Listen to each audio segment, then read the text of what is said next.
चारू नागपाल जी। श्री श्री हरिवंश महाराज जी। महाराज जी, मैं एक लेखिका हूँ, विभिन्न पत्र पत्रिकाओं और किताबों में लेख देती हूँ। महाराज जी, मैं अक्सर सामाजिक विषयों पर जागरूक करने के विषय पर लिखती हूँ। प्रतिदिन जब समाचार पत्र में किसी नए विषय पर मेरा लेख छपता है तो अधिकतर लोग उस विषय को समाज में उठाने के लिए मेरा धन्यवाद करते हैं, पर उसी विषय पर ही कुछ लोग मुझसे नाराज हो जाते हैं और उसका अलग तर्क दे देते हैं। ऐसे में कई बार मुझे समझ नहीं आता कि मैं सही हूँ या गलत हूँ। इस विषय पर आप महाराज जी।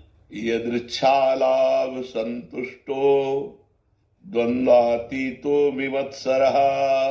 कहीं भी विजय प्राप्त करने के लिए पहले हमको क्षमता लानी पड़ेगी। चार प्रशंसा कर रहे हैं तो खुशी नहीं, और चार निंदा कर रहे हैं तो हमको दुख नहीं। सुख दुखे समय कृत्वा लाभा अलाभो जया अजयो। सुख दुख में, लाभ हानि में, जय पराजय में समान भाव। तीन गुण हैं, सतोगुण, रजोगुण, तमोगुण।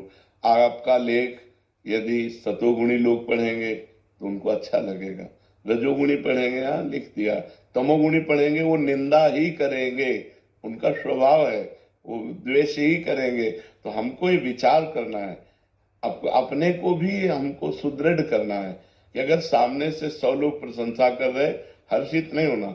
हमारी बात 100 की बुद्धि पवित्र है तो समझ में आ रही, और अगर 10 लोग निंदा करने लगे, इनको समझ में नहीं आई, इसलिए ये विपरीत द्वेष भाव से कर रहे हैं। हमें उनके प्रति भी कोई द्वेष भाव नहीं करना चाहिए, और आनंद, हमारा आनंद अक्षुण्ण होना चाहिए। वो किसी के कहने ना कहने, कोई कह दिया बहुत अच्छा आप आनंदित हो गए, कोई कह दिया बहुत बुरा आपका आनंद नष्ट हो गया, ये अच्छी स्थिति नहीं है। अच्छी स्थिति यह है कि हम सही कर रहे हैं, हम धर्म के अनुसार कर्तव्य का पालन करते हुए लेखनी के द्वारा जो भगवान लिखा रहे हैं वो लिख रहे हैं। इसके बाद 100 निंदा करें, 1000 निंदा करें, इससे मुझे कोई परवाह नहीं है।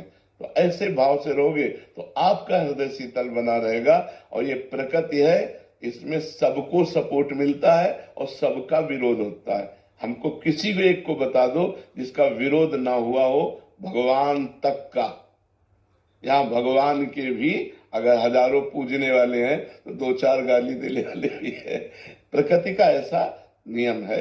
इसलिए भगवान के सामने शिशुपाल गाली देता था भगवान को, तो भगवान के सामने तो इसका कोई महत्व नहीं है कि 4 हमारी बात को ना माने, क्योंकि वो उनकी बुद्धि की बात है, उनकी बुद्धि की धरा की बात है।